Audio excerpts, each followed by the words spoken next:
மீசான் டிவியின் தமிழ் பேசும் உறவுகளை அன்போடு வரவேற்றுக் கொள்கிறோம். இன்றைய பதிவுல கன்சைட் வதை முகாமில் 6 பெண்கள் தடுத்து காணாமலாக்கப்பட்ட சம்பவம் பெரும் அதிர்ச்சியை ஏற்படுத்தியிருக்கு. எம்பி ஆதம்பாபா அவர்களால் நிறைவுக்கு கொண்டு வரப்பட்ட கல்முனை வடக்கு வைத்தியசாலை விவகாரம் மீண்டும் பூதாகரம். போதைப்பொருள் வர்த்தகர், போதைப்பொருள் கடத்தல்காரர் ஷிரான் பாசித் நாடு கடத்தப்பட்ட என்ற பல்வேறு செய்திகள் தான் இன்றைய பதிவு. வாங்க வீடியோக்கு போகலாம், விரிவாக பார்க்கலாம்.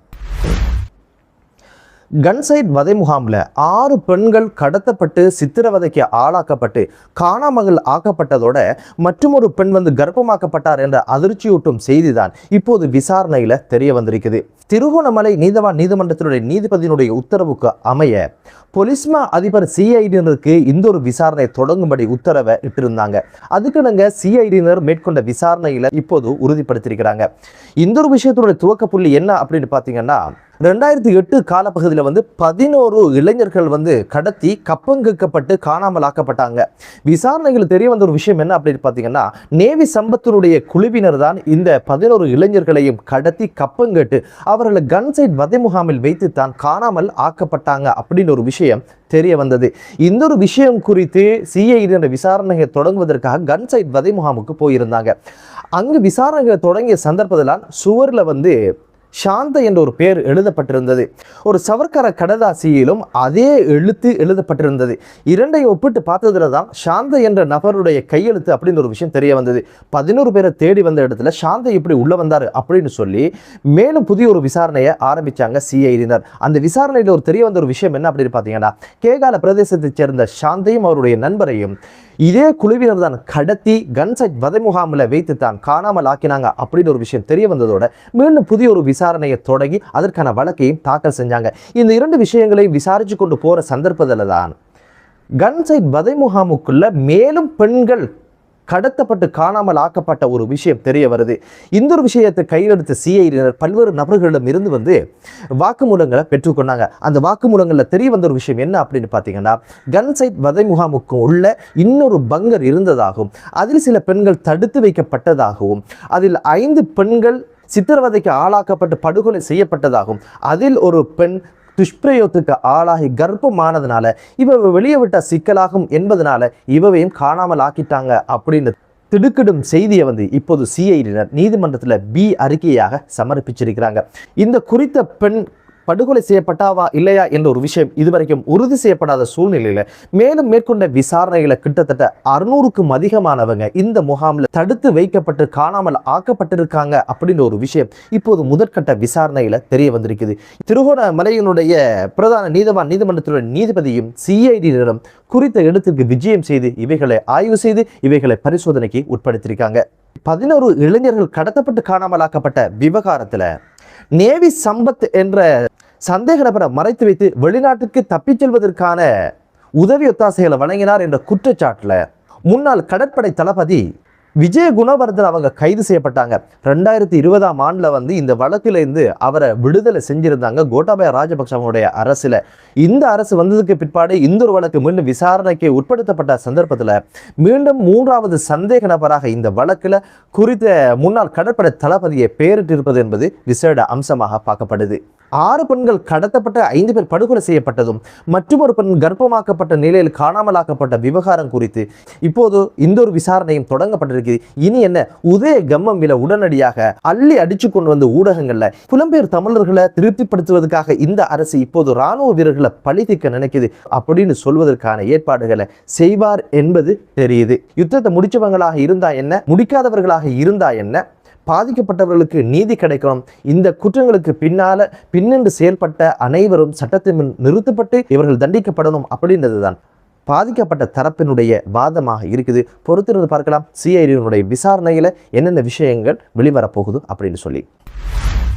கல்முனை வடக்கு வைத்தியசாலையில கடமையை ஏற்றுக்கொண்ட சுகாதார உதவி பெண் ஊழியர்களுக்கு எதிராக குறித்த வைத்தியசாலை நிர்வாகம் ஒழுக்காற்று நடவடிக்கை எடுக்க போவதான அறிவுறுத்தலை இப்போது வைத்தியசாலை நிர்வாகம் எழுத்து மூலம் குறித்த பெண் ஊழியர்களுக்கு அனுப்பி வச்சிருக்கிறாங்க. அந்த அறிவித்தல என்ன இருக்கு அப்படின்னு பார்த்தீங்கன்னா, சுற்று நிருபத்துக்கு அமைவாக நீங்க பணிக்கு வரல என்ற பல்வேறு குற்றச்சாட்டுகள் முறைப்பாடுகள் வழங்கப்பட்டதுக்கு இணங்க சுற்று நிருபத்தில் எவ்வாறு ஆடை குறிப்பிடப்பட்டிருக்கோ இருக்கோ அந்த அமைப்பில் பணிக்கு நீங்கள் வர வேண்டும், நீங்கள் இப்போது தகுதியான காலப்பகுதியில் இருக்கிறீர்கள் என்பதை நினைவுபடுத்துவதோடு அதை மீறி நீங்கள் செயற்படும் பட்சத்தில் நிச்சயமாக உங்களுக்கு எதிராக ஒழுக்காற்று நடவடிக்கை எடுக்கப்படும் அப்படின்னு ஒரு அறிவித்ததான் அந்த குறித்த கடிதத்தில் குறிப்பிட்டிருக்காங்க. இந்த வைத்தியசாலை குறித்த சர்ச்சை பற்றி எம்பி ஆதம் பாவா அவங்க ஒரு நிகழ்வுல கலந்து கொண்டு பேசும்போது என்ன சொன்னாங்க அப்படின்னு கேட்டீங்கன்னா, குறித்த விவகாரத்தை சுமூகமாக நாங்கள் பேசி தீர்த்துட்டோம், இப்போது நல்ல முறையில் குறித்த பெண் ஊழியர்கள் பணிக்கு போறாங்க. ஆனால் இந்த ஒரு விஷயத்தை பொறுத்து கொள்ளாதவங்க இது ஒரு இனவாதமாக மாற்றி அரசியல் நடத்த ஆரம்பிச்சாங்க அப்படின்னு சொல்லி இந்த பாதிக்கப்பட்ட பெண்களுக்காக குரல் கொடுத்த அரசியல் கட்சிகள், சட்டத்தரணிகள், ஊடகவியலாளர், சமூக செயற்பாட்டாளர்கள் அனைவரையுமே ஒரு இனவாதிகளாக சித்தரித்த ஒரு சம்பவத்தையும் பார்க்க முடிந்தது. எம்பி ஆதம் பாவா அவங்க முன்னின்று இந்த ஒரு விஷயத்தை தீர்த்து வைத்ததாக இருந்தால் எதற்காக இப்போது வைத்தியசாலை நிர்வாகம் சட்ட நடவடிக்கை எடுக்கப்படும் அப்படின்ற ஒரு எச்சரிக்கை கடிதத்தை குறித்த ஊழியர்களுக்கு அனுப்பி வைக்கணும் என்ற கேள்வியும் எழுந்திருக்கு. எம்பியினுடைய பேச்சையும் இந்த நிர்வாகம் கேட்கலையா? அதுபோக பிரதி அமைச்சர் பேசுவதாக சொல்லியிருந்தார், இதுவரைக்கும் பிரதி அமைச்சர் பேசலையா? அல்லது பேசியும் குறித்த வைத்தியசாலையோட நிர்வாகம் செவிசாய்க்கலையா? இவ்வளவு பேர் பேசியும் எதற்காக வைத்தியசாலை நிர்வாகம் சுற்று நிருப்பம் அப்படின்னு ஒரு விஷயத்தை வைத்து இந்த ஊழியருக்கு எதிரான சட்ட நடவடிக்கை எடுக்க நினைக்கிறாங்க அப்படின்னு பல்வேறு கேள்விகள் இப்போது சமூக மட்டத்தில் எழ ஆரம்பிச்சிருக்கு. என்னதான் இருந்தாலும் இந்த ஒரு பிரச்சனை நிறைவுக்கு வரல, இன்னும் அந்த 9 பெண் ஊழியர்களுக்கு அங்கு சிக்கல்கள் இருப்பது என்பது தெரிகிறது. எனவே அரசு இத்தனை நாளாகவும் இதற்கான தீர்வை எதற்காக முன்வைக்கல? அமைச்சர் நலிந்த ஜெயதிச இது குறித்த முறையான முறைப்பாடு வழங்கப்பட்டார், நிச்சயமா நடவடிக்கை எடுப்போம் என்ற ஒரு வார்த்தையை சொல்லியிருந்தாரு.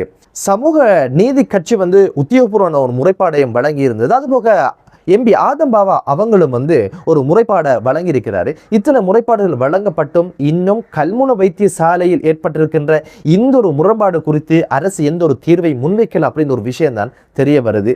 இந்த ஒரு விஷயம் நீடிப்பது என்பது ஆரோக்கியமற்ற ஒரு விஷயம். இது குறித்து 2 சுற்றுநூறுப்புகளையும் வைத்து இந்த பெண்களுக்கான நீதியை அரசு பெற்றுக் கொடுக்கணும் அப்படின்ற ஒரு வினயமான ஒரு வேண்டுதலோட அடுத்த செய்தி என்ன அப்படின்னு பார்த்தீங்கன்னா, சட்டவிரோதமான சொத்துக்களை குவித்தார் என்ற குற்றச்சாட்டில் 55 வயது மதிக்கத்தக்க குடுபெட்டி என்று சொல்லப்படுகின்ற பெண்ணை சட்டவிரோத சொத்து குவிப்பு விசாரணை பிரிவினர் அதிரடியாக கைது செய்து விசாரணைக்கு உட்படுத்தினாங்க. விசாரணையில் தெரிய வந்த ஒரு விஷயம் என்ன அப்படின்னு பார்த்தீங்கன்னா, 2010 2024 ஆண்டு வரைக்கும் கிட்டத்தட்ட குறித்த பெண் 816 லட்சம் ரூபாய் பொறுமதியான சொத்துக்களை வாங்கி போட்டிருக்கிறாங்க.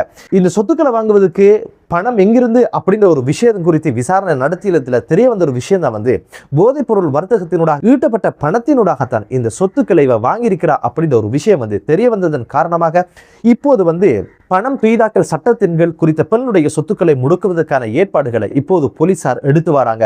இது குறித்து இப்போது பி அறிக்கை நீதிமன்றத்தில் சமர்ப்பிக்கப்பட்டு குறித்த பெண்ணையும் நீதிமன்றத்தில் முன்னிலைப்படுத்தினாங்க. இவரை விளக்குமுறையில் வைக்கும்படி நீதிமன்றம் உத்தரவை பிறப்பிச்சிருக்கிறது. மேலதிகமான விசாரணைகளை தொடங்கி இருக்காங்க. எதிர்வரும் காலங்களில் சொத்துக்களையும் பணம் துய்தாக்கல் சட்டத்தின் அரசுடைமையாக்கப்படும் அல்லது முடக்கப்படும் அப்படின்னு ஒரு விஷயம் தான் தெரிய வருது.